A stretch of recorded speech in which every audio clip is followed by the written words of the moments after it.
Hello, ഇന്നത്തെ വീഡിയോയിൽ നമ്മൾ നോക്കാൻ പോകുന്നത് എക്കണോമിക്സ് പ്രൊജക്റ്റ് ടോപ്പിക്സ് ആണ്. കഴിഞ്ഞ 3 വീഡിയോസിലായിട്ട് നമ്മൾ 21 ടോപ്പിക്സ് പറഞ്ഞിട്ടുണ്ടായിരുന്നു. ഇന്നത്തെ വീഡിയോയിൽ നമ്മൾ 5 ടോപ്പിക്സ് ആണ് നോക്കുന്നത്. അതായത് ഡിഗ്രി PG എക്കണോമിക്സുകാർക്ക് ചെയ്യാൻ പറ്റുന്ന 5 പ്രൊജക്റ്റ് ടോപ്പിക്സ്. അപ്പോൾ അത് ഏതൊക്കെയാണെന്ന് നോക്കാം. ഒന്നാമത്തെ topic problems and prospects of traditional pottery industry. Pottery industry പറയുമ്പോൾ നമുക്കറിയാം, മൺപാത്ര നിർമ്മാണം നടത്തുന്നവരില്ലേ, ട്രഡീഷണലായിട്ട് മൺപാത്ര നിർമ്മാണം നടത്തുന്നവർക്കിടയിലാണ് നമ്മൾ ഈ സ്റ്റഡി നടത്തുന്നത്.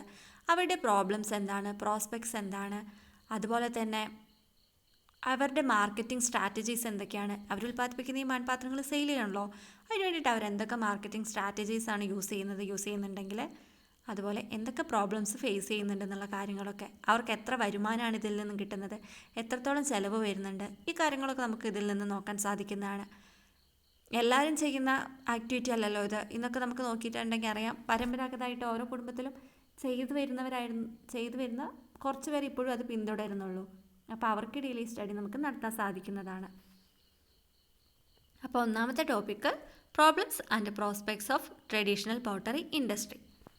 സെക്കൻഡ് ടോപ്പിക് എന്ന് പറയുന്നത് problems and prospects of backwater tourism industry in Kerala, a case study of houseboat tourism. ഇവിടെ പഠനം നടത്താൻ ഉദ്ദേശിക്കുന്നത് ഹൗസ് ബോട്ട് ടൂറിസം ഇൻഡസ്ട്രീനെ കുറിച്ചാണ്. നമ്മളൊരു ആലപ്പുഴ പോലെയുള്ള ജില്ല എടുക്കുകയാണെങ്കിൽ അവിടെയൊക്കെ നമുക്ക് ഹൗസ് ബോട്ട് ടൂറിസം കാണാൻ സാധിക്കുന്നതല്ലേ. അപ്പോൾ അതുമായി ബന്ധപ്പെട്ടാണ് നമുക്ക് ഈ സ്റ്റഡി നടത്താൻ സാധിക്കുക. ഹൗസ് ബോട്ട് ടൂറിസം എന്ന് പറയുന്നത് ടൂറിസത്തിലേക്ക് എത്രത്തോളം സംഭാവന നൽകുന്നുണ്ട്, ഈ ഹൗസ് ബോട്ട് ടൂറിസത്തിൻ്റെ പ്രസൻറ്റ് സ്റ്റാറ്റസ് എന്തൊക്കെയാണ്, ഫ്യൂച്ചർ പ്രോസ്പെക്ട്സ് എന്തൊക്കെയാണ്, എന്തൊക്കെ പ്രോബ്ലംസാണ് അവർ ഫേസ് ചെയ്യുന്നത്, ആ കാര്യങ്ങളൊക്കെ നമുക്കിതിലൂടെ നോക്കാൻ സാധിക്കുന്നതാണ്. ടൂറിസ്റ്റുകളെ ഇത് എത്രത്തോളം ആകർഷിക്കുന്നുണ്ട്, എത്രത്തോളം വരുമാനം ഇതിൽ നിന്ന് കിട്ടുന്നുണ്ട്, ഈ കാര്യങ്ങളൊക്കെ നമുക്കിതിൽ നിന്ന് നോക്കാൻ സാധിക്കുന്നതാണ്. മൂന്നാമത്തെ topic solid waste management mechanisms. അതിനെക്കുറിച്ചൊരു സ്റ്റഡി നമുക്ക് നടത്താൻ പറ്റുന്നതാണ്. ഒരു പഞ്ചായത്ത് ലെവൽ സ്റ്റഡി നടത്തിയാൽ മതി ഇത്. അതായത് സോളിഡ് വേസ്റ്റ് മാനേജ്മെൻറ്റിന് വേണ്ടിയിട്ട് പഞ്ചായത്ത് തലത്തിൽ എന്തൊക്കെ മെക്കാനിസംസ് അഡോപ്റ്റ് ചെയ്തിട്ടുണ്ട്, എന്തൊക്കെ കാര്യങ്ങളാണ് പഞ്ചായത്ത് തലത്തിൽ ചെയ്യുന്നത്, അതുപോലെ ഓരോ ഹൗസ് ഹോൾഡും എടുക്കുകയാണെങ്കിൽ ഓരോ വീട്ടുകാരും എന്തൊക്കെ കാര്യങ്ങളാണ് അതിനുവേണ്ടി ചെയ്യുന്നത്, ഈ കാര്യങ്ങളൊക്കെ നമുക്കിതിലൂടെ നോക്കാൻ സാധിക്കും. നമ്മൾ 3 ടോപ്പിക്സാണ് ഇതുവരെ പറഞ്ഞത്. First one problems and prospects of traditional pottery industry. Second one problems and prospects of backwater tourism industry in Kerala, a case study of houseboat tourism. Third one solid waste management mechanisms. അതേതെങ്കിലും ഒരു area എടുത്ത് study ചെയ്താൽ മതി. നാലാമത്തെ topic economic activities of Gulf returnees. അതായത് നമ്മുടെ നാട്ടിൽ നിന്നും കുറേ പേര് ഗൾഫിലേക്കും മറ്റു രാജ്യങ്ങളിലേക്കൊക്കെ പോകുന്നുണ്ട് അല്ലേ, പഠിക്കാനും ജോലി ആവശ്യത്തിനൊക്കെ പോകുന്നുണ്ട്. അപ്പോൾ ഗൾഫിലേക്ക് ജോലിക്ക് വേണ്ടിയിട്ടൊക്കെ കുറേ പേര് പോയിട്ടുണ്ടാവില്ലേ. അവിടെ നിന്ന് പോയിട്ട് നമ്മുടെ നാട്ടിലേക്ക് തിരിച്ച് വരുന്നവർ പിന്നീട് ഇവിടെ എന്താണ് ചെയ്യുന്നത്, പിന്നീട് ഏതൊക്കെ എക്കണോമിക് ആക്ടിവിറ്റീസിലാണ് അവർ ഏർപ്പെടുന്നത്, ആ കാര്യമാണ് നമ്മളിവിടെ നോക്കുന്നത്. അതായത് ഗൾഫിൽ പോയിട്ട് പിന്നീട് തിരിച്ച് വരുന്നവർ ചിലപ്പോൾ കൃഷി ചെയ്യാം, പല കടകൾ നടത്താം, അങ്ങനെ പല പല എക്കണോമിക് ആക്ടിവിറ്റീസ് നടത്തുന്നുണ്ടാവുമല്ലോ.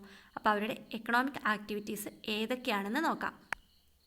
ഏതൊക്കെ എക്കണോമിക് ആക്ടിവിറ്റീസിലാണ് ഏർപ്പെടുന്നത്, അതുപോലെ തന്നെ ഗൾഫിൽ നിന്ന് തിരിച്ച് വന്നിട്ട് ഇവിടെ അവർ പല പ്രവർത്തനത്തിലും ഏർപ്പെടുന്നുണ്ടാവില്ലേ. അപ്പോൾ അവരുടെ ഇപ്പോഴത്തെ പ്രസൻറ്റ് എക്കണോമിക് സ്റ്റാറ്റസ് എന്തൊക്കെയാണ്, എക്കണോമിക് സ്റ്റാറ്റസ് എന്താണ്, ആ കാര്യങ്ങളൊക്കെ നമുക്ക് ഇവിടെ നോക്കാൻ സാധിക്കുന്നതാണ്. അഞ്ചാമത്തെ topic the role of ESAF bank in woman empowerment. Woman എംപവർമെൻറ്റിൽ ഇസാഫ് ബാങ്കിൻ്റെ റോൾ എന്താണെന്നാണ് നമ്മൾ നോക്കുന്നത്. ഇസാഫ് എന്ന് പറയുന്നത് ഒരു മൈക്രോ ഫിനാൻസ് ബാങ്കാണ്. അപ്പോൾ അത് വുമൺ എംപവർമെൻറ്റിന് എത്രത്തോളം സഹായിക്കുന്നുണ്ടെന്നാണ് നോക്കേണ്ടത്. അതിലൂടെ ഇവിടെ നമുക്ക് നോക്കാൻ പറ്റുന്ന കാര്യങ്ങളെന്ന് വെച്ചിട്ടുണ്ടെങ്കിൽ, ഇസാഫിൻ്റെ സേവനങ്ങൾ ഉപയോഗിക്കുന്നതിന് മുമ്പ് റൂറൽ വുമൻ്റെ ഫിനാൻഷ്യൽ സ്റ്റാറ്റസ് എന്തായിരുന്നു, ഇസാഫിൻ്റെ സേവനങ്ങൾ ഉപയോഗിച്ചതിന് ശേഷം അവരുടെ റൂറൽ വുമൻ്റെ ഫിനാൻഷ്യൽ സ്റ്റാറ്റസ് എത്രത്തോളം ഉയർന്നിട്ടുണ്ട്, അല്ലെങ്കിൽ എത്രത്തോളമാണ്, ആ കാര്യം നമുക്ക് നോക്കാം. പിന്നെ financial literacy of rural woman, ഈ കാര്യങ്ങൾ നോക്കാം. അതുപോലെ തന്നെ ഇസാഫ് ബാങ്കിലൂടെ വുമൺ എംപവർമെൻറ്റ് എത്രത്തോളം സാധിച്ചിട്ടുണ്ട്, ഈ കാര്യങ്ങളൊക്കെ നോക്കാൻ ഈ ടോപ്പിക്കിലൂടെ സാധിക്കും. അപ്പോൾ നമ്മൾ 5 ടോപ്പിക്സാണ് പറഞ്ഞിട്ടുണ്ടായിരുന്നത്. First topic problems and prospects of traditional pottery industry. Second problems and prospects of backwater tourism industry in Kerala, a case study of houseboat tourism. Third one solid waste management mechanisms. Fourth one economic activities of Gulf returnees. Fifth one ഇത് the role of ESAF bank in woman empowerment. അപ്പോൾ ഈ 5 ടോപ്പിക്സാണ് നമ്മളിന്ന് പറഞ്ഞത്. ഈ 5 ടോപ്പിക്സും എന്തൊക്കെയാണെന്ന് എല്ലാവർക്കും നോക്കി നോക്കുക. ഏതെങ്കിലും ടോപ്പിക്കിനെ പറ്റി കൂടുതലായിട്ട് അറിയണമെന്നുണ്ടെങ്കിൽ ടെലിഗ്രാം ഗ്രൂപ്പിൽ മെസ്സേജ് അയച്ചാൽ മതി.